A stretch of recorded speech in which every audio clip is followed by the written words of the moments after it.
25. We're delighted to have the Right Honourable Sir Keir Starmer MP in front of us as the Prime Minister to answer questions from chairs of various select committees across the House. Prime Minister, as usual, you would expect us to be on top of our brief. We know that you're on top of your brief, so we don't need the background to every answer. I'm sure you'll just answer the questions that we're asking, and if not, we'll chivvy you along. But I wanted just to start with you seeing what reflections you've got. You've been in post for a year now, and I wondered if you could give us a quick vignette, a picture of what you think the UK, what you want the UK to look like in 3 years' time after the first term or so of your premiership. I want people to feel better off. And there has to be a central focus on living standards. I want them to feel, as they will, that the health service is working much better, is there for them and their families in a way that it hasn't been for many years. And I want them to feel safe and secure both in their immediate neighbourhood and as a country, both our borders and national security and defence. So they're the three things that I'm focused on more than anything else, those three things. I want them to feel that we've cleared up the mess that we inherited after the election. It was a huge mess because we had a broken economy and broken public services, and that we're on the road to rebuilding the country. Okay, thank you. And what about child poverty? What would you like to see as progress on that? Well, I mean, poverty and tackling poverty and breaking down barriers has to be central to everything that we do. People will not feel better off or safe and secure if we haven't tackled poverty.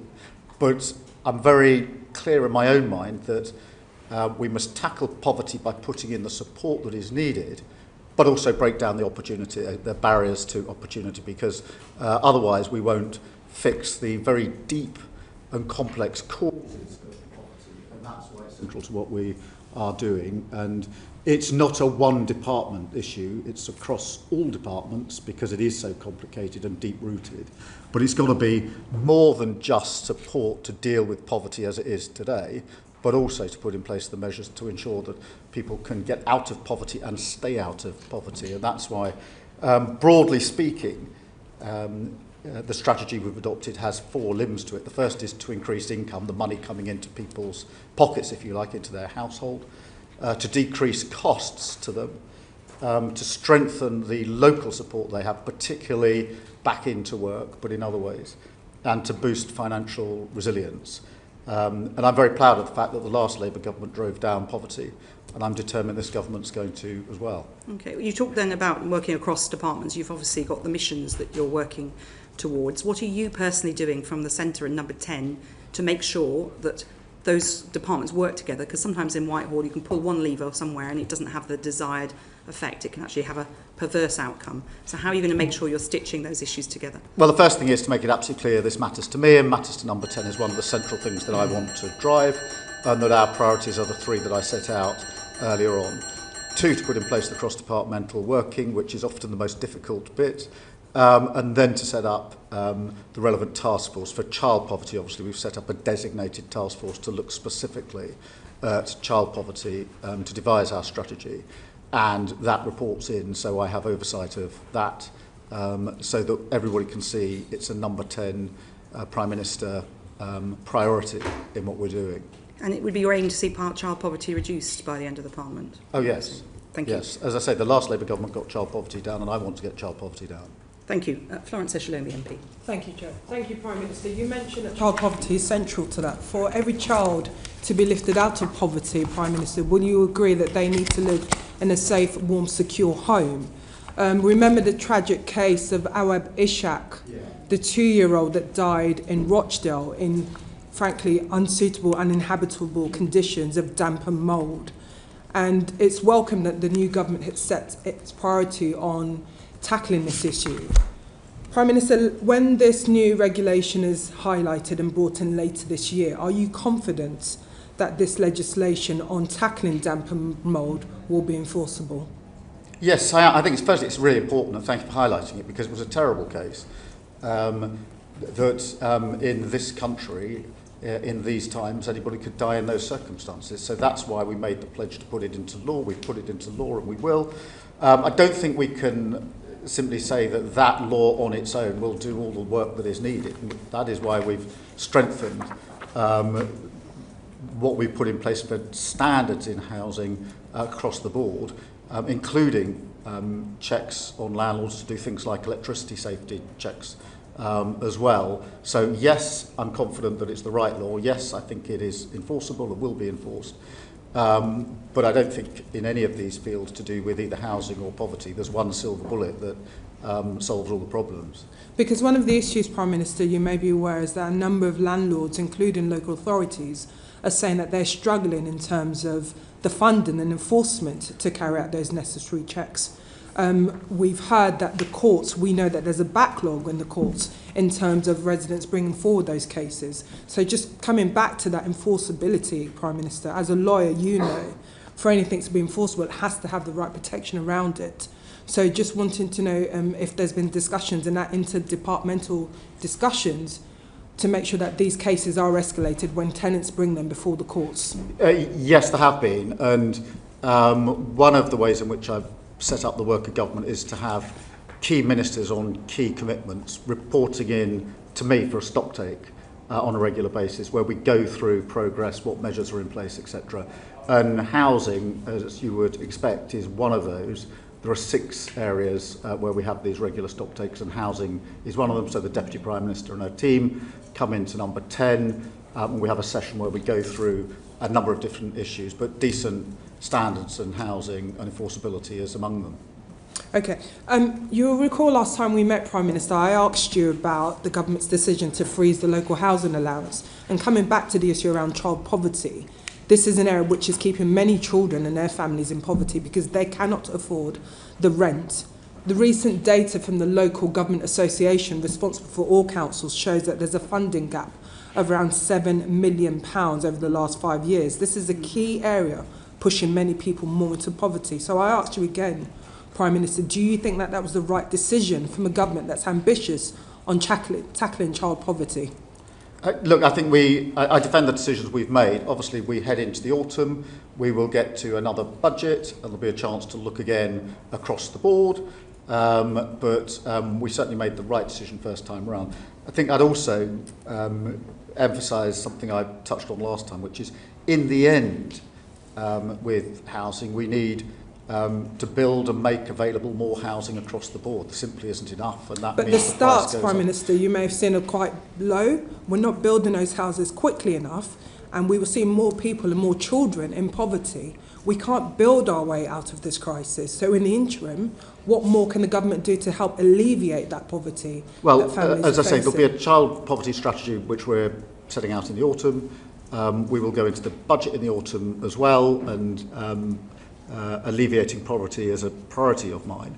I do think that we need to build more, though, and we have to build more because we've had a problem for many years of not building enough social and affordable housing in this country. And until we crack that problem, we will never be able to get to the fundamental roots of the failures here. And that's why, on that issue in particular, I'm pressing the Deputy Prime Minister very hard. Prime Minister, on that though, when homes are built in expensive parts of the country, it's very hard for social landlords to afford to buy them at the rate they would need to pay, make sure that the rents are truly affordable rents. So is there anything that on your radar about how you're going to ensure that not just the supply of housing, but the supply of really properly affordable social housing is? Yeah, that's why we've made a commitment within the building commitment for social and affordable housing and put down £39 billion, which is the biggest amount Over 10 years? Put behind. Well, yes, but I'm just be clear. Well, I appreciate that, but there is always the duty of government to deal with the here and now, of course, but also to deal with the mid and long term. And one of the big problems, in my view, of the last 14 years is nobody did the mid and long term. So we lived with the ever-decreasing cycle of failure and short-term sticking plaster, and I'm determined that we're going to cut through that. Thank you, Chair. Thank you. Sir Geoffrey Clifton-Brown. Good afternoon, Prime Minister. Good afternoon. Just following on from Florence's last question on local housing allowance. Some 45% of households now face a shortfall between the local housing allowance they receive and the rent they pay. Some local authorities top this up, and that's costing them in aggregate £204 million. But when we did a study, the PAC did a study on this way back in January, your officials at DWP could not tell us what effect the freezing of these local housing allowances would have on increased homelessness, because there must be an effect.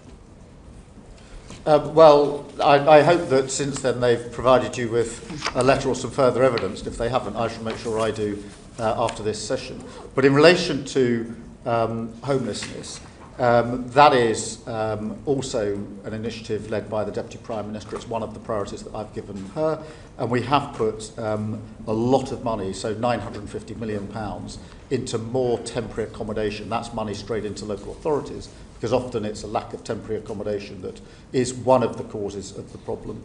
And overall, we're investing £1 billion in reducing homelessness, and that involves a lot of preventative work. So there is a central focus on homelessness, quite a lot of money being put behind it, but particularly focused on this question of temporary accommodation available to local authorities. So if I could just stick with homelessness a minute. We discovered that the cladding remediation levy was sucking up so much of developers' funds that the affordable housing starts in London last year, from a fairly low base, I accept, dropped by 90%. Yeah. That surely is not going to help either the people who are made homeless or your overall effort to reduce poverty, is it? No, and we need to drive that up, and that's a problem we've identified and are working on. Obviously, we've got to do the necessary work on cladding. That's got to be financed, but you're absolutely right that we need to turn that number around and drive it up. And so the Deputy Prime Minister is across all these issues of housing. So one of the hardest things I found in our inquiry was that at June 24, almost 6,000 households with children were being housed in bed and breakfasts, of which almost 4,000 were over the 6-week limit. I just ask you, Prime Minister, to imagine what it's like living in B&B with children, especially over when you're having to get out probably at 9 o'clock in the morning and not come back till 6 o'clock in the evening. It must be pretty hard. And of that, so we found that 39,000 households were living in occupying temporary accommodation outside their normal home area. So there will be people living over the 6-week limit with B&Bs, with children, outside their area, trying to struggle to get to schools or work or whatever it is they have to do.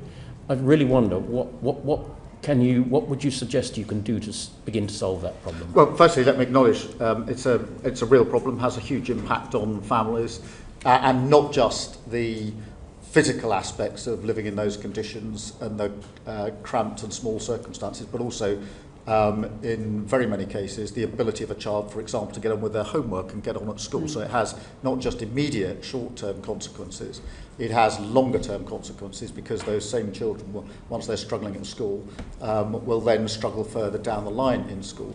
That is why it's important that we have put the extra money into temporary accommodation for local authorities to make sure there's a wider range of accommodation. Now, you can't fix this overnight, but you're absolutely right, it needs to be turned around for all the reasons that you've identified, and I absolutely understand. Thank you. Very much. Florence Thank you, Edgeley. Just on that, Prime Minister, every homeless child means a child missing school, a child missing out on a vital and welcome breakfast club that your government have committed to, a child or adult missing out on those extra hospital appointments because they don't have a safe and secure home to go to. We are seeing councils at breaking point because of the additional money spent on temporary accommodations. A number of councils declaring bankrupt because of temporary accommodation. This is not sustainable. And I come back to some of the measures that have been taken by the government. So just to ask, do you feel, Prime Minister, then, that we do need to have an urgent reset in local government funding to look at these long-term solutions and key pressures facing councils up and down the country? Prime Minister. Yeah, I mean, firstly, let me say we have put £1 billion into homelessness. That is a huge amount, more than any government's put in for a very, very long time, for precisely the reasons that have been identified by this committee. So there's an absolute commitment on homelessness, and the money was put there in the budget and the spending review to make good on the commitment on homelessness. On the wider question of local authority funding, yes, I do think it needs a review. I've long thought it needs a review, amongst other things, we need multi-year settlements. There are no end of local authorities that say to me, because it's a year-on-year allocation of money, we can't use the money as effectively as we might otherwise be able to do. I don't know how many local authorities who say to me, until you fix, as we are now doing, the no-fault eviction problem, you'll have a homelessness problem, and the bill will be picked up by local authorities. That's why we brought in the provisions to get rid of no-fault evictions. So I absolutely agree with you. This needs review, it needs change. We've started the process of change, and they would be, as it were, the top contenders that, for me, of what we're getting on with to bring about a material change as quickly as we can. Okay, that's good. So it'll be good to know when we'll expect to see some of those changes and the extra investment, and if it's something that... Well, the investment in homelessness has gone in already. I mean, the money's been made available. But when do you expect to see a change? Well, as soon as possible. I've got the Deputy Prime Minister project managing this. We're looking across the numbers, we're getting the money to where it needs to be, but the financial commitment and the political commitment are in place, and the Deputy Prime Minister is pretty focused. I mean, it matters hugely to her, it matters hugely to me, and therefore we're driving it through central government.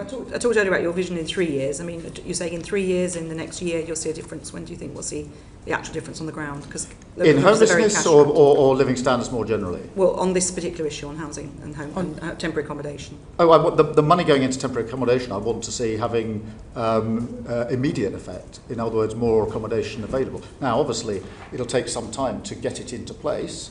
But where is this accommodation going to come from? This isn't a delayed project. Well, in terms of what can be built, what can be arranged, what can be taken by councils and repurposed is a central focus of what we're doing. But I'm impatient for this change to be driven through. There's no desire on government for this to take any longer than it needs to take to be done effectively and properly. It's just that we've got Home Office bidding for homes for asylum seekers. We've got councils bidding for the same properties. Everyone's driving up the price, driving up the cost. I know, which is why I'm so furious at the last government for leaving tens of thousands of asylum seekers unprocessed with nowhere to live other than accommodation paid for by the taxpayer. Are you planning to build homes or put people into... We have to do a number of things. We do have to build, of course. But that won't happen in the next year. We have to take over other accommodation. We have to drive down the asylum lists. There is just to pinpoint before, what other accommodation precisely are you planning to take over to provide temporary accommodation for families? Oh, there's lots of housing in many local authorities that can be used, and we're identifying where it can be used. But I mean, look. Can you give us? Have you got any examples you can give us? No, but I'll write in and give you details. Because I could say certainly in a number of our local authorities, already picking up from around the table, there isn't a lot of spare housing available. If there were, councils would be able to be dealing with it by now. Well, exactly, which is why leaving a huge tens of thousands of unprocessed asylum seekers that need to be housed is a huge problem for this government. You'll be putting homeless families into those hotels? No. We're looking at what accommodation is available, and I'll make sure that we send a detailed letter. Okay, well, we certainly look forward to receiving that detailed note. I'm sure councils will be breathless waiting for it. Helen Hayes, MP. Thank you. Good afternoon, Prime Minister. My committee has just completed an inquiry on children's social care. And as part of that inquiry, we heard really devastating evidence from care-experienced young people who experience a cliff edge in support at the age of 18. So, for example, a young person told us how she had to give up her A-levels because she had to work in order to pay rent to keep a roof over her head. I hope you would agree that that is a choice that no young person should have to make. And as a consequence of that evidence, my committee's recommended that young care-experienced people need more support at the age of 18, both with accommodation and with their living costs, to stop them being trapped in poverty for a lifetime. Is that a recommendation that you agree with, and how would you progress the urgently needed additional support for young people leaving the care system? Well, firstly, I absolutely agree with the identification of the problem that you and your committee have put forward. Lots of children coming out of care essentially go off a cliff edge from having support when they're in care to almost none, and we've got to, in my view, change that so there's support and it's graduated as they come out of care. I haven't looked particularly at the recommendations, but I will make sure that they are being looked at and obviously give you our full response to them. Thank you. So we welcome very much the government's commitment to youth guarantee to support young people into education, employment or training. But we are really concerned about some of the additional barriers that young care experienced people face, often as a consequence of trauma that they've suffered earlier in their lives. And the evidence that we've seen would point to the government's decision to withdraw universal credit from under 22-year-olds as having particularly harsh impacts on increasing poverty amongst care experienced young people. Our report recommends that group of young people, actually a very small, numerically a very small group of people, are removed from the exemption, from the decision to withdraw universal credit so that they can still access that support when they need it. Is that something that you will be prepared to take forward? Well, certainly have a look at the recommendation that your committee has made. I do think the youth guarantee is a hugely important part of what we're trying to do, but we'll certainly look at your recommendation. One of the issues is that the mental health support often isn't there for those young people who've experienced trauma earlier in their lives, and it is very difficult for them, if they're living with trauma, to be able to take advantage of opportunities that might otherwise be available to them. And that's why we're looking particularly at that safety net for care experienced young people, because this is about avoiding them being trapped in poverty for the rest of their lives. Is this something you'd be prepared to pick up? Yeah, I mean, as I say, we'll look at the recommendation your committee has made. Okay. And then the final thing from me, just drawing again on that report, is that the evidence is that, I mean, really, if the government is serious about homelessness, if the government is serious about tackling the problems that we have in the criminal justice system, the government has to be serious about providing better support for young people in the care system, because they are so vastly overrepresented in both of those populations. So a quarter of the prison population has care experience. That would indicate that they're not in prison for any reason other than their lives have gone really badly wrong because they've been let down previously and when they were children. So this is a problem that we believe as a committee is of strategic importance to the government, yet support across the country for care experienced young people is completely inconsistent. So our committee recommends that there is a national offer for care experienced young people. Will you commit to that, Prime Minister? Well, firstly, on your general analysis, I agree. I mean, for many years we've seen an overrepresentation of those that have been in care in poverty and in prison in the criminal justice system. We absolutely need a better approach to that.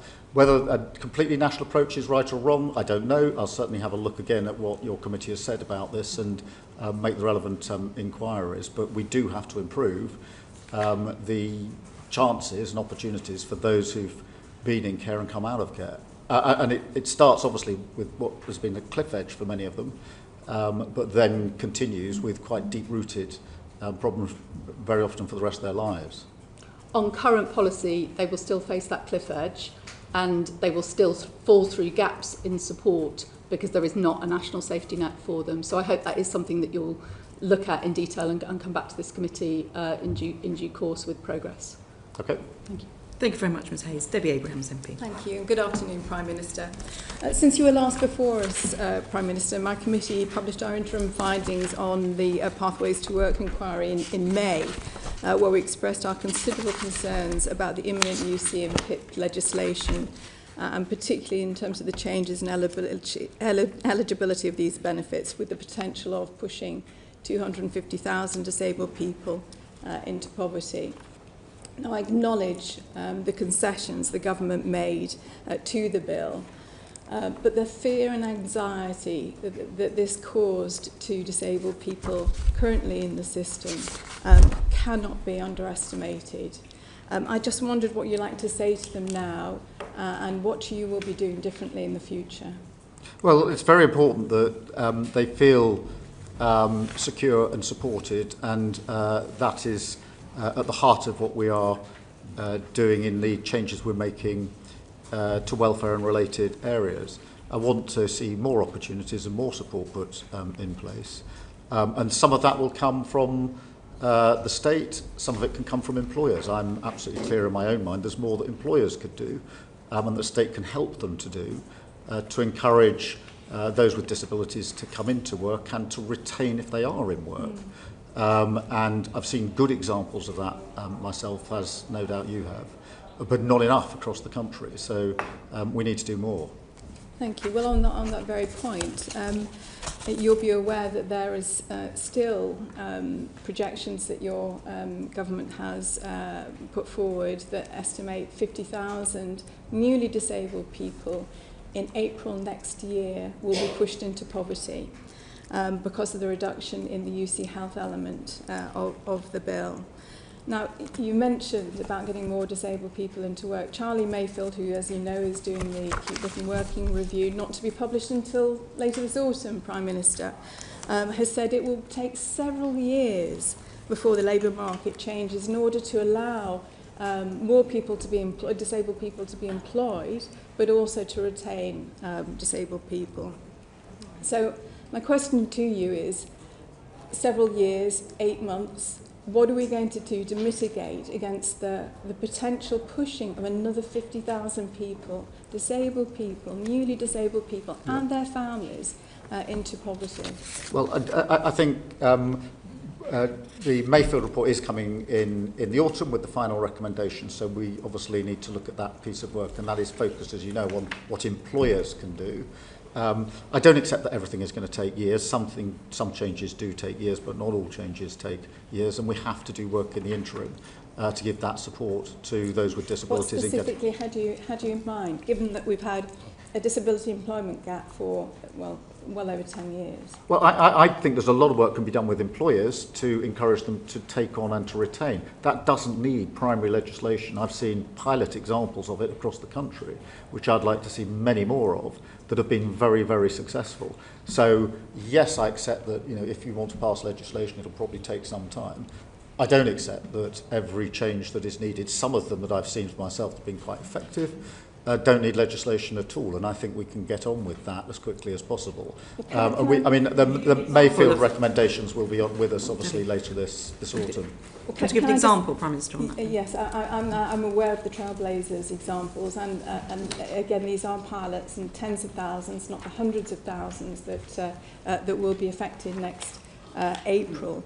And I'd just like to point out that in my part of the world, there is one job for a disabled person for every 333 disabled people chasing them. It's slightly different in the south, where there's a more vibrant local economy. It just seems so punitive in that regard. But ultimately, Prime Minister, I just wanted to go back to my first point about doing things differently. This was poor legislation. It was designed to save money for the Treasury by cutting support to sick and disabled people. It was so far removed from Labour values of fairness and social justice, let alone compassion and common decency. I have to say I felt ashamed. So what are the values that will underpin the government in terms of the policy making going forward, so that we avoid the harms, the potential harms and the real harms that people are going to face, disabled people, vulnerable people are going to face?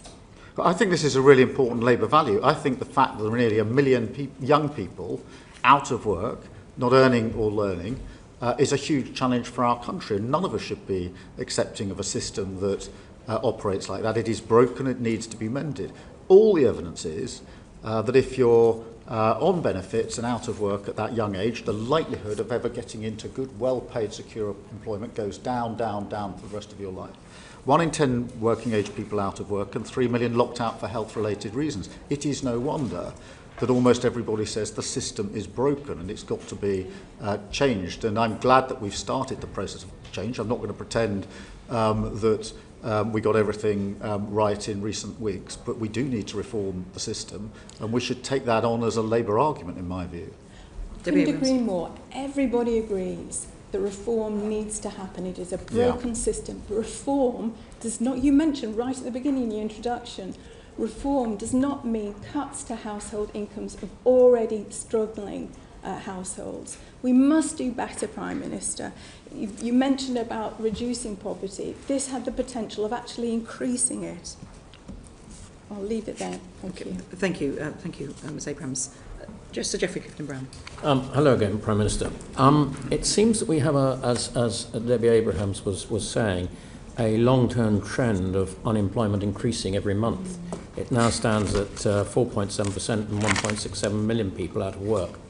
And therefore, it was perplexing to me, and I hope it might be perplexing to you, that when we did our inquiry on the 2nd of July into job centres, we found that there were 2,100 fewer work coaches than there had been the year before. Now, I accept that the DWP have had difficulty recruiting them, but given that I'm sure it must be your government stated objective to try and help people back into work wherever possible, and job coaches play a key part in that, it was surprising to find that not only was there fewer job coaches, their initial interview time had been cut from 50 to 30 minutes, with proposals to cut them even further. Now that means the moment the work coach gets into a room with a jobless person, they've got to establish who they are, get all their data, their criteria, their skills, their wishes, how they would get back into work, all in half an hour, which if it had been previously deemed that it was necessary to have 50 minutes, I don't see how quite that could be done in 30 minutes. And when we questioned DWP on this, they told us this was based on data from their own employees dating back to 2015 to 18. They had not done any surveys on the people trying to get back into work themselves. This really does seem peculiar. And we do know that the interwork rate declined from 9.7 in 2021 to 8.2 in 23-4. And I imagine it will decline again this year with the lack of these job coaches. So could you tell us how that might be reversed? Yeah, I mean, let me go back to the beginning of your question, if I may. The employment rate is up 0.8% over the year. The unemployment rate is also up slightly. Now, you may think that that's a slight contradiction, but as you will know, what that indicates in the data on my own analysis is that the inactivity numbers have gone down, so those not even looking for work have begun to look for work, hence the unemployment figure has gone up at the same time as the employment figure has gone up. That therefore puts a great spotlight on the very problem you've identified, which is whether job centres are doing what we expect of them in terms of helping those that are now looking for work and those that have been looking for work into work. I think we have already started the programme of changing the way job centres work, because there's not enough time coaching and helping people into work. I also don't think that many businesses are actually going to the job centre when they have a vacancy. I've talked to lots of businesses myself and said, when you do have a vacancy, are you putting that at the job centre so we can match up the local jobs that are available with those that are looking for work? And the answer is most of them don't go to the job centre. So there's a lot of change in the job centres that we've already started, and we need to see through for the very reasons you've identified. So, Prime Minister, I don't think you quite answered what I asked. And you said, I think, that the job coaches were going to be given more time. In fact, not only are the initial interviews cut from 50 to 80 minutes, the follow-up interviews are also cut considerably as well. So in other words, people seeking to get into work are finding it more and more difficult because they're getting less and less advice. Yeah, I mean, I'll take away the point you're putting to me. I'm not across the details of how many minutes are allocated to the coaches in job centres, but the broad principle that you're putting to me, as it were, I agree with, which it needs to be more support for people to get into work, and we need to change the way job centres work altogether, in my view, and change the very nature of them. Which is part of the work that we're doing, but I will take away the particular issue you put in terms of the minutes allocated and get a fuller answer to you. Sorry, final question for me. You said just then you want to change the way job centres work. Do you want to just elucidate on what's in your mind on that? Yeah, I don't think most businesses are advertising in job centres, and I think there's a basic mismatch between what is genuinely available in an area for those that are going to a job centre and that which they're being presented with. And I think it's a problem we've got to sort out. Okay. That is because people don't have faith in the job centres. Businesses don't, so you haven't got the job centre doing the job it's intended to do. I also want to, whether it's minutes allocated or whatever it is, I do think there's more support, and we've allocated money to support people into work, and that needs to be used much better in my view. In terms of the precise minutes allocated at FaceTime or sport time, I'm not across the detail of that, but I'm absolutely clear that we do need that more support. They're the two fundamental changes that are needed for job centres, to my mind. Thank you. Thank you, Prime Minister. Liam Byrne, MP. Prime Minister, thank you. You said at the top of the meeting that your vision for 3 years' time is that, in your words, I want people to feel better off. Just so we're absolutely clear, is the ambition that everybody in our society should feel better off in 3 years' time, including the poorest 40% of households? Yes. So you'll be aware of some quite troubling forecasts from, for example, the Joseph Rowntree Foundation that says that, in fact, having looked at all the measures that the government's announced on the table by the summer, the bottom 40% of households are not going to be better off in 3 years' time. They're actually going to be £1,200 a year worse off. So what do you think needs to change between now and the end of the Parliament so that everybody in our society is, in fact, enjoying higher living standards? Well, we need to do a number of things. The first is we've got to get much better growth into our economy and create more wealth in the first place. And that's why we've put so much store on ensuring that we took necessary measures at the budget to deal with our inheritance. We then had a spending review which was targeted across the country. This question of making sure that if there is a thriving economy, it's a thriving economy in every part of the country and not just in some parts of the country. And it's why we've already in the spending review focused on things like the living wage, the national wage, and the minimum wage, and ensuring that wages are going up. They've gone up more in the last 10 months. They went up in the last 10 years. So that's the first part. The second part then is the poverty strategy that has to ensure that this is across the whole of society and every location, because in addition, as you all know, to the growth figures, we've had inequality variances across the country, place by place, and we have to have a laser focus on that, because whilst we want more wealth creation and the economy to thrive, and we do and we will, we can't have that as London and the South East and redistribution as a sort of one-word answer for the rest of the country. To my mind, that is fundamentally wrong. Mr. Byrne. The challenge that we've got, though, is that the Bank of England now forecasts that wage growth is going to slow down. Joseph Rowntree Foundation says that earnings for the bottom 40% are going to fall by £700 a year. The Office of Budget Responsibility says real household disposable income is going to fall to almost zero in a couple of years' time. Resolution Foundation says that the freeze on tax thresholds means that the real wage growth for the poorest will get obliterated. We've got council tax going up by 5%, food going up 4.5%, we've got energy bills up 10%, water bills up 26%, and Joseph Rowntree Foundation says that for those coming off fixed-term mortgages, they're going to be paying on average £1,400 a year extra by the end of this Parliament. Similarly, poor picture and outlook for renters. So we've got taxes and bills that are rising faster than wages.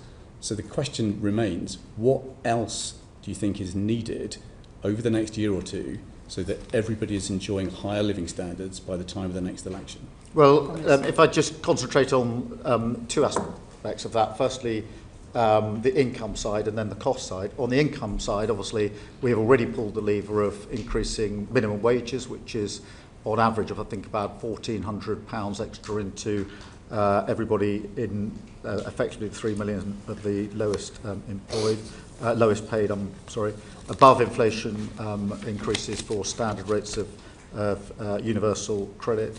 And then on the other flip side, if you like, free childcare is coming on stream from this September across the board from 9 months through to school starting age.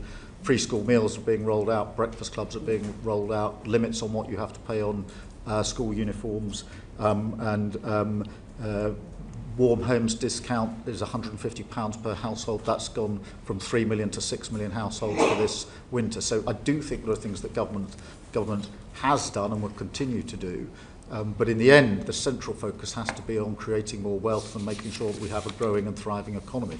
That's been the single biggest failure of the last 14 years, which is we haven't had an economy that has grown in any significant way. These are all important steps forward, but having reviewed everything that you've just announced, the Resolution Foundation said that the poorest half of households, by the time of their next election, will still be £200 poorer than they were last year. So, the question remains, over and above what you've announced, what else do you think is needed in order that everybody in our society is enjoying high living standards in a couple of years' time? I think we need a central poverty strategy, and we're putting that around the child poverty strategy, which we're rolling out in the autumn. But you could cut people's taxes. I mean, if we taxed investment income in the way that we do work, if we tweaked up capital gains tax so that it was fairer, there would be enough money to deal with the fiscal pressures that we forecast and deliver a big, bold, working-class tax cut, just as they delivered in Australia.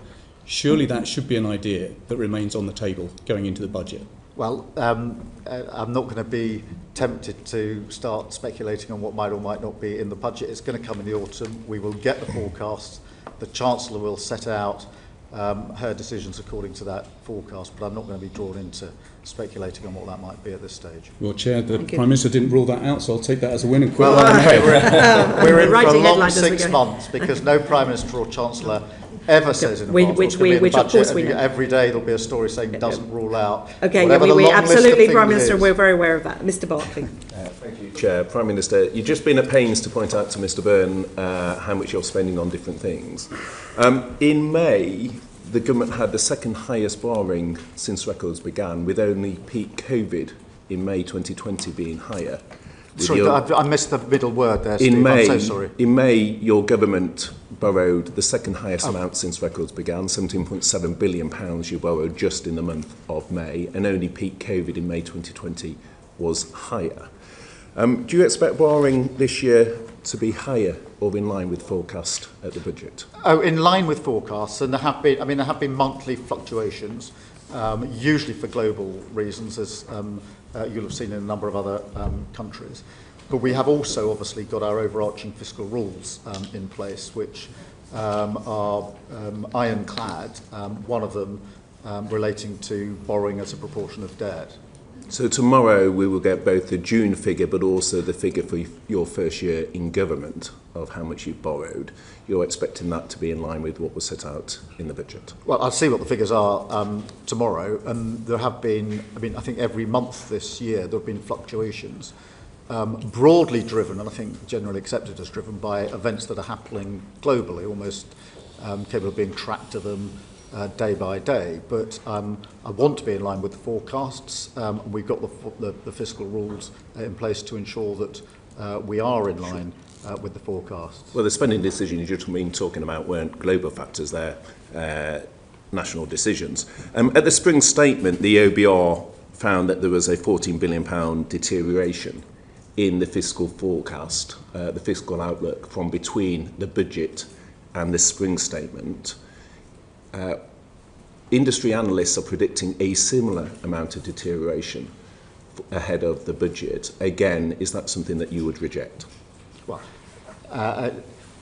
my experience so far has been of different predictions almost on a weekly basis as we get into the final stages of the budget, which is why I think it's important to see them over a slightly longer term and see what precisely those forecasts are when we get to the autumn. And I don't say that frivolously. I mean, I was very concerned only a few weeks ago when the conflict in the Middle East looked like it was going to escalate rather than de-escalate.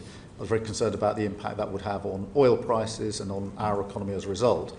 And therefore, I do think it's important for us to see this over a slightly longer term. I mean, we're tracking it, as you'd imagine, would accept very, very slight closely. Variations. What I'm trying to tease out is whether there's a trend, and you're rejecting, for example, pretty widely accepted industry analysts that there's an expected further deterioration. For example, ING had predicted a further 14 billion.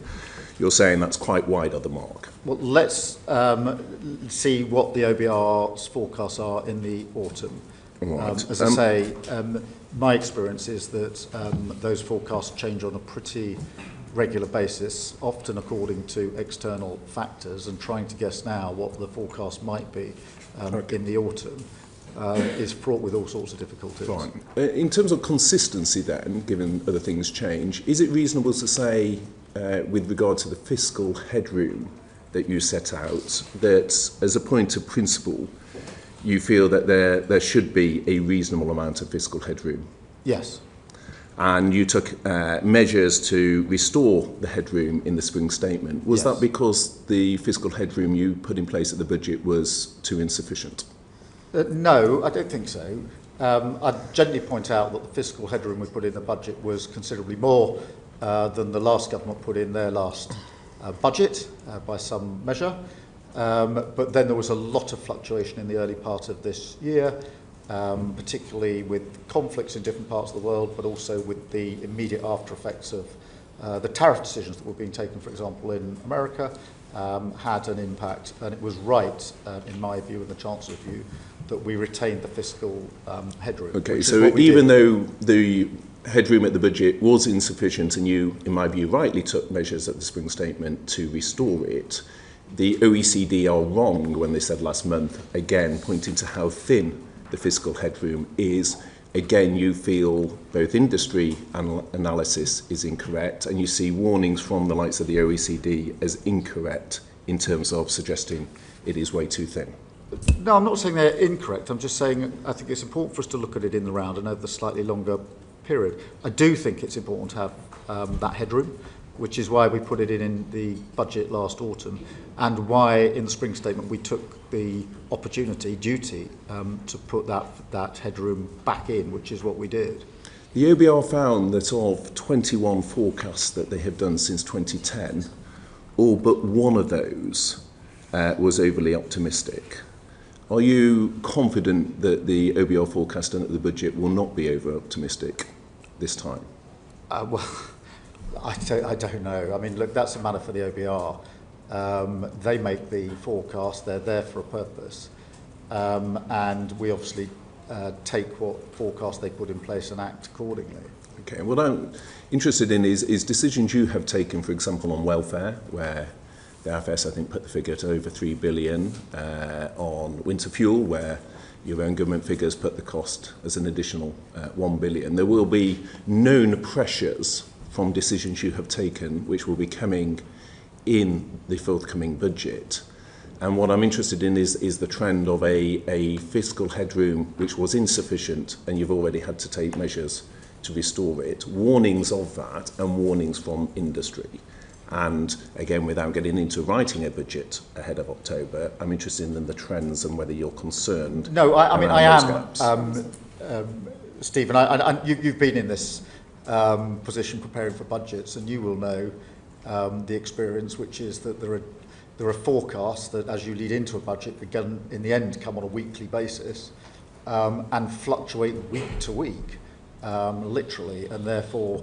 My experience of the budget and the spring statement is to focus intensely on the forecasts when we get them and prepare for them now according to our fiscal rules, which is what we're doing. Well, you would accept that the size of gap we're talking about is more than mere fluctuations? Well, I mean, look, back in the autumn, the OBR predicted one thing. By the spring, it predicted something else. By autumn, they will give their prediction going forward from there, and we have to work from that forecast. But that's been consistent in a deteriorating line. That's the concern. It's not been fluctuating and getting better for some other time. It's been consistently deteriorating. Well, different forecasts forecast different things. Nobody forecast that we'd have the highest growth in the G7 for the first quarter of this year, but we did. And I'm pleased about that. And I think the measures we're taking can create the conditions in which we can improve on that in the autumn and the budgets thereafter. Okay, so optimism, Prime Minister, for the future as well. Of course. Okay, thank you very much. Dame Caroline Dinage. Thank you very much. Good afternoon, Prime Minister. 86% of charities say that they are seeing an increased demand for their services. Meanwhile, fewer people and fewer corporations are actually donating to charity, and their overheads are going up. What's your government going to do to support charities? Well, it is important. I think over half of the charities have been exempted from the national insurance rises. We are looking at what we can do on sort of business rates, etc., for charities and put in the support that they need. That's it. Well, there's probably other things as well, and I'll write to you with further stuff. I mean, you say that half of charities have been exempted from the national insurance contributions, but there are 44,000 registered charities that have an income over £100,000, and the National Council for Voluntary Organisations reckons that the next increase is going to put their payments at 1.4 billion. You know, these are the organisations that you said when you came into this room, you said tackling poverty is central to everything we do.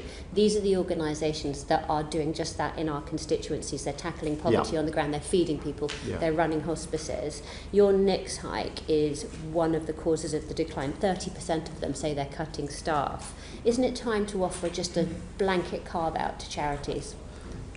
No, I don't think it is. But in terms of the point you make about charities in all of our constituencies working hard in these areas, I completely accept that. And one of the things that we launched last Thursday was the Civil Society Covenant, where we got many, many thousands of charities together and did what we promised in opposition, which was to bring the government and the charities together in a partnership through that covenant and demonstrate to them the sort of work that we can do together.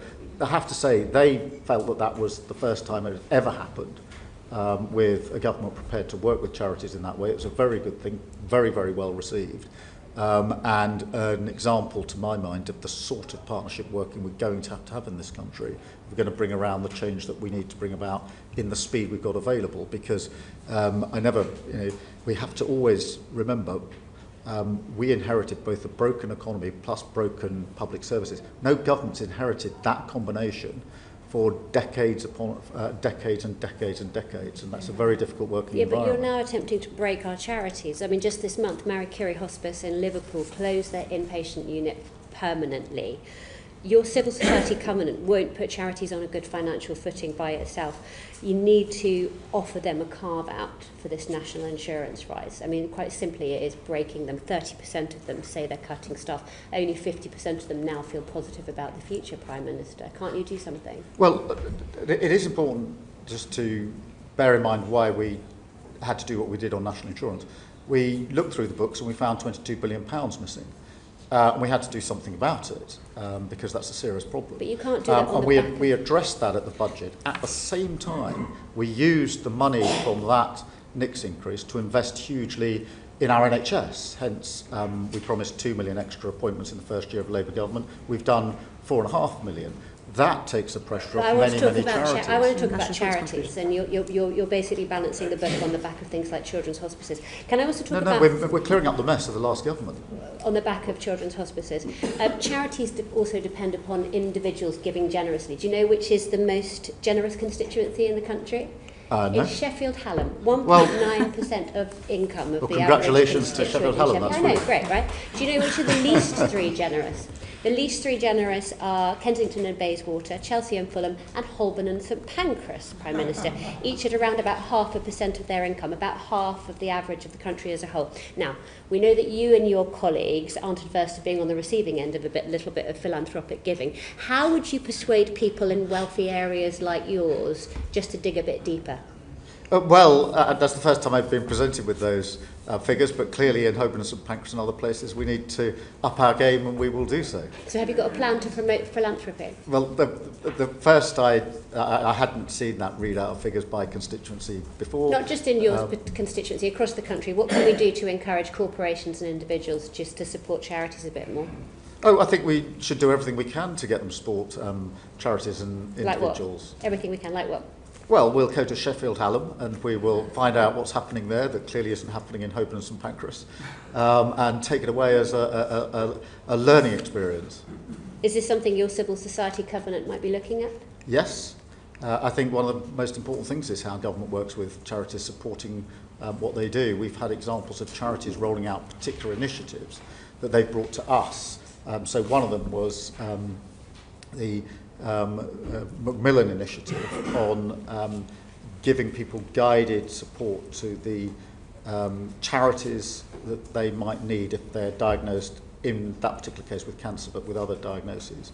They did that as a local plan. We've taken that now as a nationally rolled out plan working with those charities. Very, very good. And that's an example Excellent. of the Good covenant example. working together. Can I move you on to the BBC? Because that's a bit of a regressive tax in itself, the licence fee.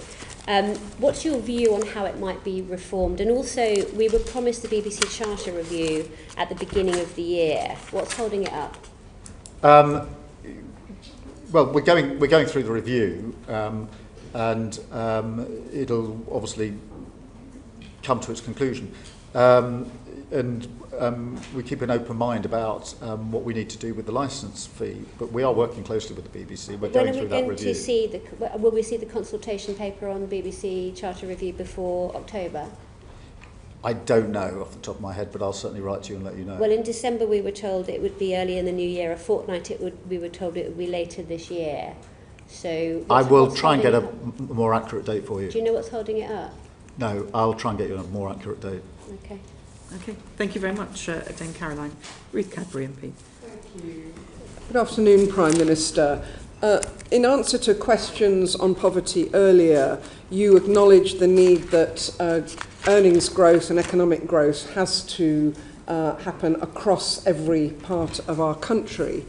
Now, away from large city centres, people who don't have access to a private car are dependent on minimal and sometimes non-existent local bus services to get to work, training, take their children to childcare, and to get to affordable shops. In the Transport Committee inquiry on buses, we've had evidence that to our inquiry that 56% of small towns in the southwest and northeast are complete public transport deserts, and that this lack of buses impacts on the growth of those small towns. So how is the government going to ensure that its current bus reforms actually close the gaps around the country in the way that is happening in Ireland, and that the buses bill doesn't just prevent more decline in the inadequate status quo? Well, firstly, I think I'm right in saying more people use buses than any other form of transport, and therefore it's hugely important, particularly in rural areas, but just across the piece. And there is a direct correlation between that sort of travel and building the local economy, so it's vitally important. We did invest a lot of money in the budget in buses, and the spending review set out, I think it was £900 million of investment. But there's also, in direct answer to your question, I think a number of other measures that we've taken that are important. Capping at £3 the bus fare until March 27 is really important. But equally, in the bus services bill is the socially necessary services, because it's not just the price, it's the route. And too many times in the past have been examples of profitable routes having too many buses and non-profitable routes not having any buses at all. So having that provision in is very important, as is the expansion of the ability of local representatives, mayors, but also other local authorities to take more control over the buses in their area, all of which I think will change the landscape here. It's true that the buses bill is changing the governance structures, and it's also true that socially necessary routes are identified. Our concern is, and the evidence we received, is that might just about hold the status quo, while we've got many places that already have no bus service, and many more places that have no evening and no weekend bus service. So could I just ask, Prime Minister, that you look at the buses bill and other potential initiatives available to you to ensure that buses and bus use grows around England outside of London, rather than just stays as it is? Yes, certainly. And as I said, we put quite a lot of investment into the budget, but you're absolutely right, that needs to do more than maintain the status quo. I don't think it was a status quo, I think it's probably reducing, but it needs to more than stabilise the situation and improve the situation. Thank you very much, Ms Cadbury. Nick Smith, MP. Thank you, Prime Minister. The Chancellor established long-term measures to boost our economy. The industrial strategy provides important detail, as did the spending review. However, truth is, some of our former industrial areas are much harder to revitalise. So, for instance, in the South Wales valleys, almost a quarter of young people are economically inactive. Will the government look at concentrated regional investment for areas like this? Proud places which once powered our country still need a helping hand. Yes, I think this is really important, and obviously this is long-term issues in communities that have been overlooked, in my view, for a very, very long time. I think there are a number of measures that we are taking that are really important.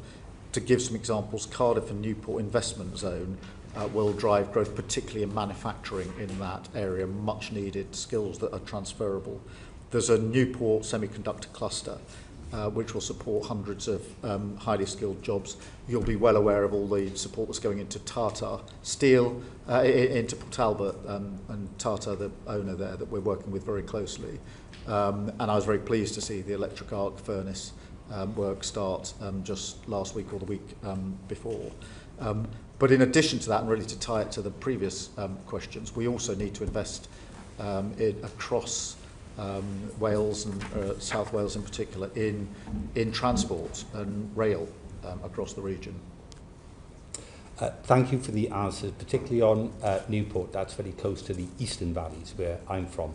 But also, Prime Minister, can we invest in the future in a much more localised ways in the valleys? There's 750,000 people there.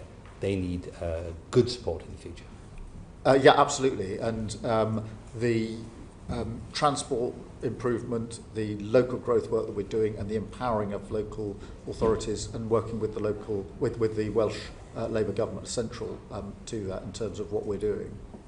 Thank you. From Wales to Scotland, Patricia Ferguson. Thank you, Chair, and good afternoon, Prime Minister. The Scottish Affairs Committee has recently been looking at those former industrial areas in Scotland, and we've observed that persistent long-term poverty and poor outcomes occurs in many of our former industrial areas, particularly those that are not close to major towns.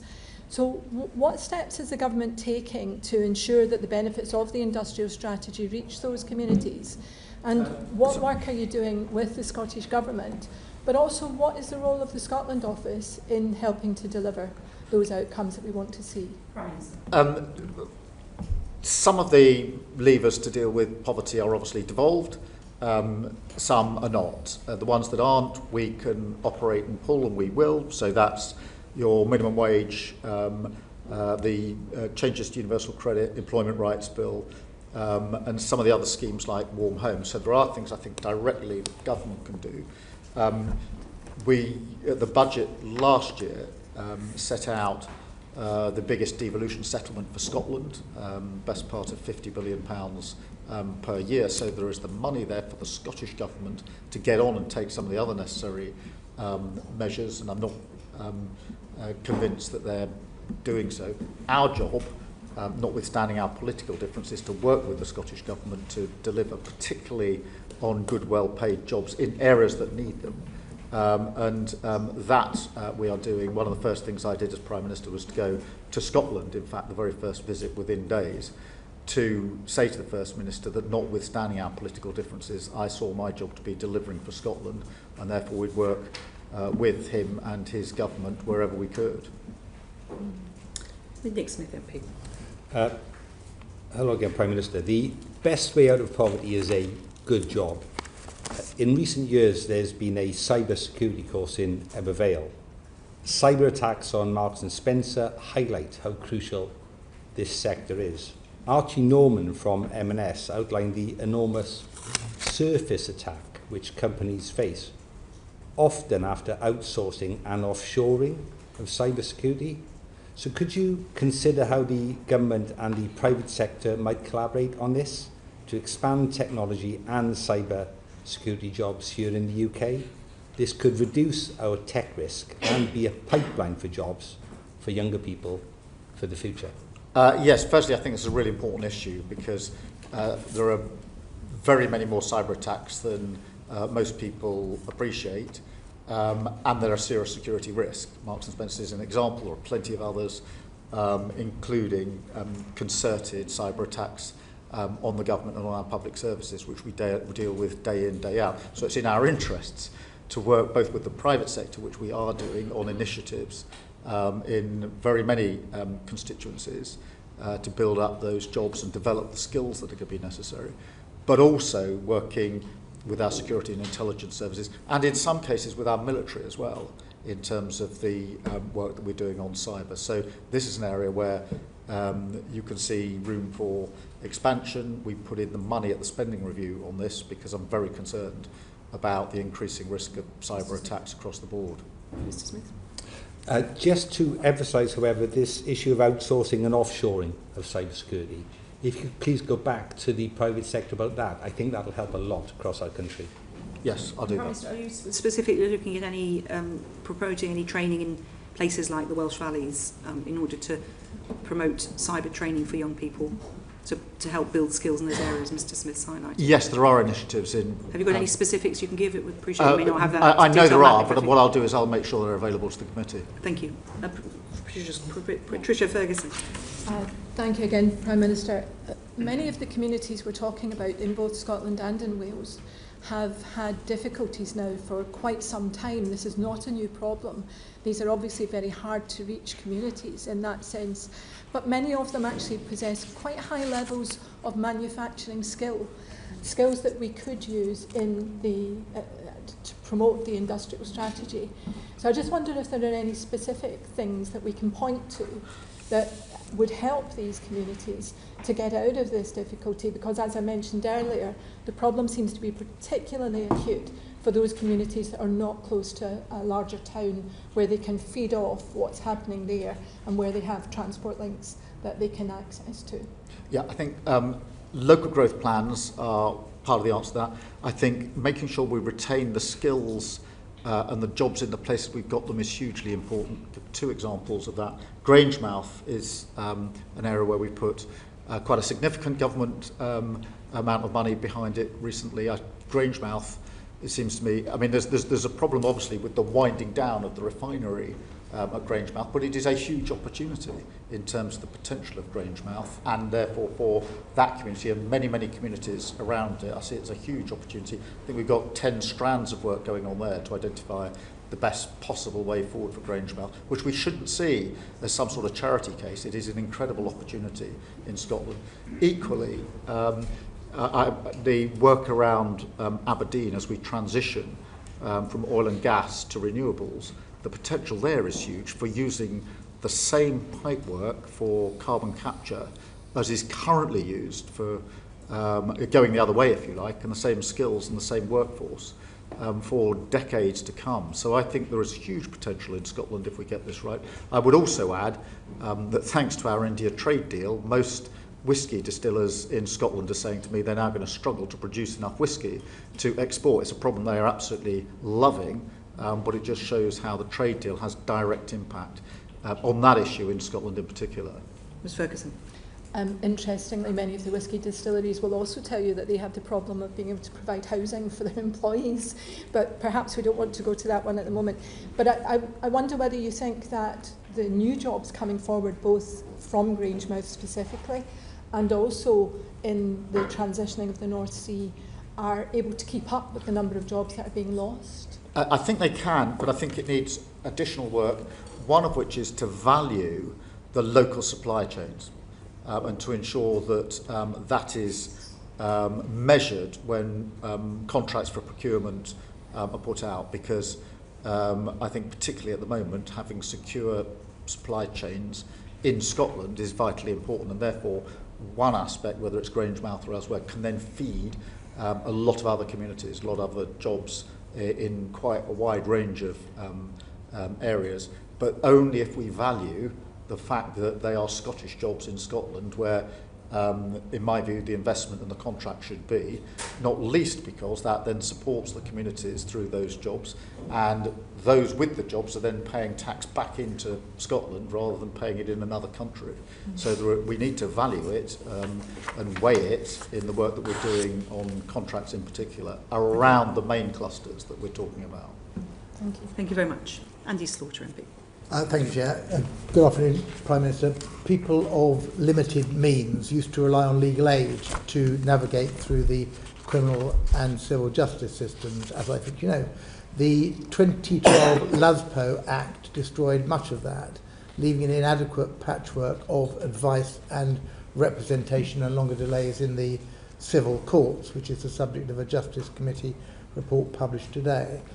No one is expecting the government to suddenly restore the billions taken out of legal aid, but is there a comprehensive plan for ensuring access to justice, or will this be more of a patch and mend job? Well, it's a massive problem, as ever. There's no department that we inherited that is anything other than broken. We are putting more money in. We're focusing first on the criminal side, putting in more money on legal aid because, as you will know, there are terrible backlogs in our courts, and we have to sort that out with more money going in, and then to focus on things like housing, where within the civil sphere there's a particular problem. So there is more money going in. It's focused in that way, but we are looking at a broader review of how we can have better and quicker access to justice because it's far too slow. Thank you. Could I just move on to reoffending then? We've got terrible reoffending rates in this country. People leave prison without a job, a place to stay, or support with addiction and mental health. Some become a nuisance on our high street, committing further offences and quickly finding themselves back in prison. But while you're building new prisons and substituting control and punishment in the community for custody, what plans does the government have to cut the numbers committing criminal offences by reducing reoffending, stopping the revolving door that destroys the lives of victims and perpetrators alike? The first thing is more mental health and substance abuse support in prison whilst people are in prison, which we're putting in and does make a difference. I think for those that are out of prison and serving their sentences in the community, there's an initiative we've launched with councils to try and bridge them into well-paid work at the end of that part of their sentence, which is shown to have material support, and then putting a better package of support around those actually leaving prison when they do leave prison. So they're the three things that we're doing at the moment. Thank you. Thank you very much. And we're now going to move on to discussing some of the international issues that you've been dealing with, Prime Minister. And Andy Slaughter's going to kick off with that as well. Well, slight change of tack, Prime Minister. Every day it's clearer that the civilian population of Gaza is being starved, killed and displaced in a systematic yet indiscriminate way. The steps the UK has taken thus far have had no effect on the criminal actions of the Israeli government. Indeed, these have accelerated and spread to the West Bank. What further steps will the government take to protect Palestinians from mass killing and destruction of their homes and communities? And will these include recognition of Palestine as a state and acting on our obligations under the ICJ advisory opinion? Firstly, we need, in direct answer to the first part of your question, we need a ceasefire, and we need it straight away, because that will create the space for the remaining hostages to be released. They've been held for a very, very long time. It will create the space for aid to get in at speed and at volume, which is desperately needed. And equally importantly, create the space for a political process, which, to my mind, is the only long-term way to get a sustained peace in Gaza, and we mustn't forget what's happening in the West Bank as well. I do think, in answer to the second part of your question, that it is important that all countries, including ours, play a leading part in bringing about the peaceful settlement that we want. And obviously, on the question of recognition, we are, and have been for a long time, committed to that as part of the process, as a contribution to the peace process at a time most conducive to the prospects of peace. We are working with others on how we get from where we are now to a two-state solution, which is the only viable option to my mind. And I think that we need to use the coming weeks to push further on credible plans for the next phase of Gaza. If we get to a ceasefire, we need to push past that and on to better regionally supported reconstruction efforts and supporting of the Arab plan. And I think we should play a leading part in that. I think, if I may, you began by talking about ceasefire, which is absolutely right, because that is the sine qua non here. But we hear a lot of words, and there's been another statement, I understand today, a joint statement with 25 countries, but people are asking for action. You must hear that, and certainly the Foreign Secretary hears that every week in the House of Commons, and we have yet to see any steps that have led the Israelis to take action on a ceasefire. Indeed, the opposite is the case. Every morning brings new horrors and new atrocities, new displacements, new deaths of civilians queuing for food in that way. And they're looking to you and to this government to try and provide something which makes that ceasefire happen. What will that be? Firstly, let me be clear, the situation on the ground in Gaza is intolerable on so many levels. And we make that absolutely clear in all of our exchanges with Israel and with other countries. Whether that's the deaths for those that are queuing for aid, whether it's the plans to force Palestinians to live in certain areas or excluded from certain areas, they're all intolerable and absolutely wrong in principle. We have taken action, as you know, in terms of sanctions, in terms of what we're doing with arms sales, and we are working hard with allies to ensure we bring about a ceasefire. That is not straightforward, as you will appreciate. It is important that we're working with the Americans on this, as you would expect.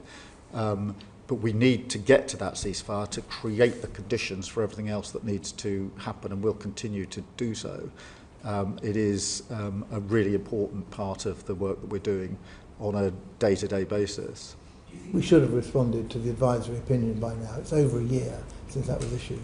Well, I mean, there's a lot in it, and we're working through it, and we will respond in due course.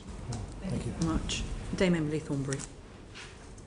No one can deny that our relations with the Europeans are a lot better than they were a year ago.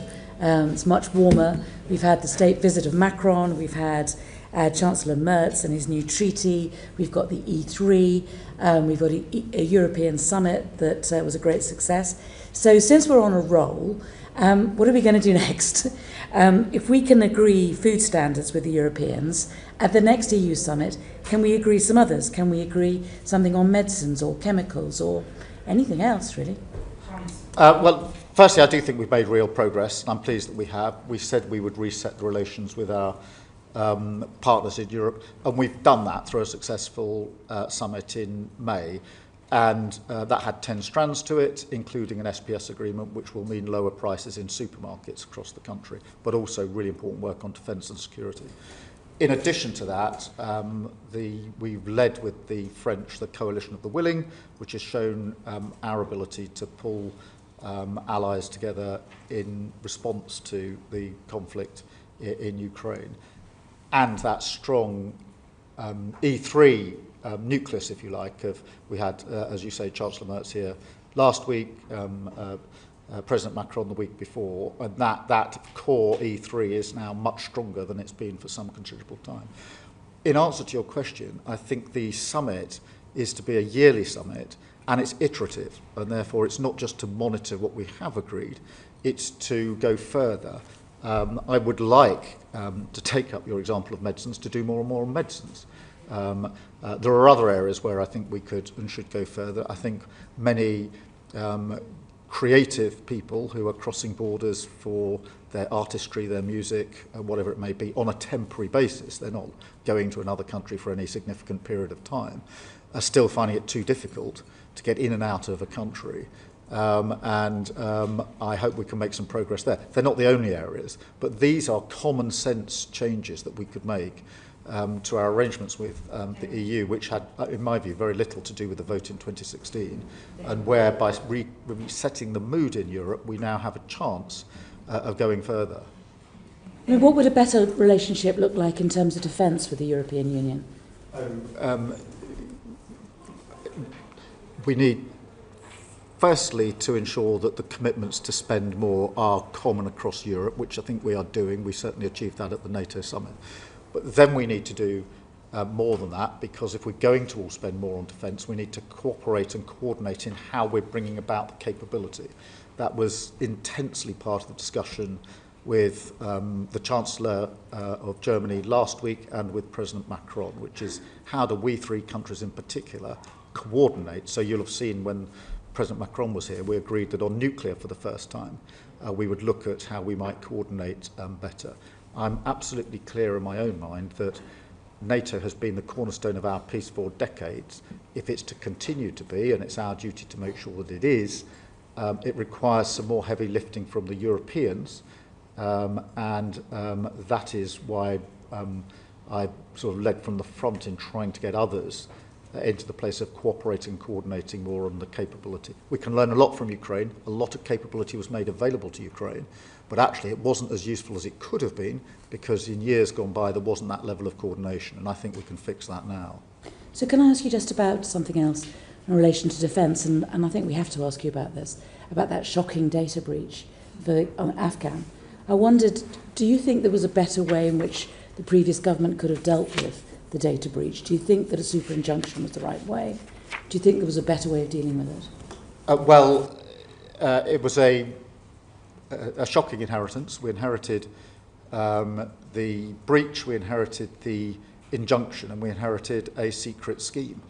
A number of us were quite uncomfortable about that, in answer to your question, which is why we set up the review to ask the question, is it necessary for these arrangements still to be in place, the RIMA review, and that produced an answer which was no, and therefore the injunction was lifted. But and we put in place other measures, as you would expect, to ensure that data is more securely held in the MOD. But it was it was a breach we inherited, and I think the Defence Select Committee is looking at it now, and I hope that members of the previous administration will appear before that committee and give their explanations. Dame Emily. I just wonder why it took a year to unpick this super injunction. Can you give us any more information about that timeline? Yes, it was a very complicated review, and having got into the situation where lives were potentially at risk, I wanted the review to be as careful as it could be. So you undertook the review because you were uncomfortable about the super injunction? Yes. But you wanted to know what the impact of removing it would be? Of course, because that was a risk assessment which held people's lives in it. Decision made on entry into government? Pretty soon afterwards, yeah. So you briefed in the first briefed as Prime Minister, not as Leader of the Opposition, just to be clear. I wasn't briefed as Leader of the Opposition. Okay. To be fair, it wasn't. Just be clear for the record. It wasn't offered to me, but to be fair to the last government, they did offer me briefings on most things. Yeah. As it happens, they didn't offer a briefing on this, but I'm not complaining as such. I didn't get offered it, but to be fair, I did get offered briefings on a quite regular basis. Okay, just for the clarity for the record. Chiomura MP. Thank you very much, and good afternoon, Prime Minister. The Science, Innovation and Technology Select Committee published its report into social media misinformation and harmful algorithms this month, and basically identified that the online safety regime, which this government inherited, is not fit for purpose. It's unable to tackle... So we found that the online safety regime, which this government inherited, is not fit for purpose. It's unable to tackle the spread of misinformation, and it cannot keep British citizens safe online. So can you promise my committee and everyone whose lives are impacted by the viral spread of algorithmically amplified misinformation, that the ongoing discussions on a trade agreement with the USA, or for that matter the forthcoming visits of Vice President Vance and President Trump, will not prevent you from taking the action which is so urgently needed to keep British people safe online from misinformation? I'd say two things about that. Firstly, obviously the next tranche of protections under the Online Safety Act are coming into force imminently, and we need to look at how effective they are. But I do agree with you that we need to go further than that, and in all of our analysis here and the work that we're doing, we have to focus on our national interest, what we need to do to keep our citizens safe, and also to make sure our electoral system and democracy works effectively, because I was very worried at the last election about misinformation, and I'm very worried about the potential for misinformation in future elections in this country. Thank you, Prime Minister. The Online Safety Act specifically does not address misinformation. That was clear evidence. But there are provisions within it that are coming on harm, which are coming into force imminently. Thank you very much. Dame Chi. Dame Caroline Dinage. Just very quickly back to the BBC. It's the most trusted news brand around the world, and yet financial pressures have seen where they cut services, where the BBC World Service cuts services, they get backfilled by Chinese state media in Russia today, and that actually has a direct positive impact on favourability towards them. I just wondered, Prime Minister, do you agree with the Minister who said to my select committee that the BBC World Service bolsters national security and global security? And if you do you think more government departments should contribute to fund it? Firstly, I do agree with the proposition. I think the World Service is really important. I also agree that whether it's in broadcasting or other areas, there are other states that are more than happy to step in if a gap is left. Somewhere in the pack I've got the funding arrangements for the World Service, but I can't put my finger on it at the moment. But we do need to make sure that we protect the World Service for those very reasons. It is a matter of national security. Sorry? In essence, it's been increased, but by not enough. Yeah, well, it's a constant call. The inflation that they're sort of facing in some countries is like 30%, yeah, and the increase is very tiny. And in countries like Liberia and Lebanon and Kenya, where the BBC World Service has pulled out, Russia Today and Chinese state media have backfilled. So it's just really important to put that on your radar. No, and I take that away, but I agree with the basic proposition that other countries are very quick to step in if we leave a gap. One tiny quick question. Will there be a Department for Culture, Media and Sport after the next reshuffle? Yes. And a committee to oversee it. Prime Minister, at the beginning of this session you set out what you wanted the country to look at, and you've obviously answered a number of questions about how you might achieve that. You also, there's a lot of discussion about shake-ups at number 10. Do you think, given what you've laid out and the challenges that the country faces, there may be a benefit to bringing in ideas from outside number 10 and Whitehall, and how are you proposing to do that, if so? Oh, I think there's always room for bringing outside ideas into number 10, whether that's from the private sector, particularly those that are running businesses, whether it's from our mayors and local representatives across the country, whether it's from making better use of parliamentarians. I think there's always room for improvement and bringing in the ideas of others. I think that where people have experience on the ground, it is invaluable to hear what they say about what we are doing, we're proposing to do, and to take that on board. When you were in front of us at Christmas, you'd done 5 months, now you've done a year. Given what you've just said, is there anything that you would have done differently, sitting where you are now, knowing what you know, compared with the 5th of July 2024? Well, I mean, we had the most terrible inheritance. I know some people don't want to hear it anymore, but if you think about Blair, he inherited an economy which was getting better, but public services which were broken. Cameron inherited good public services, but the 2008 crash. We inherited broken public services and a broken economy. So we had to take some difficult decisions in year one, and I'm not surprised that that's been hard in places. But at the same time, we've delivered incredible numbers. Are you saying you would do nothing differently? Because I mean, you just talked about bringing people in from outside Whitehall to help shape the agenda. Is that something that you want to do more of? Well, yes, but I do. I mean, if I may carry on, we've done 4.5 million extra appointments on the NHS. That is remarkable. Nobody thought it could be done. We've got a 10-year plan for the NHS. So you talked about wanting to engage with Parliament more, for example. Is there anything it's not over a year. You had a chance to do this huge, the biggest job in the country, very big challenge, huge challenge. Is there anything you would?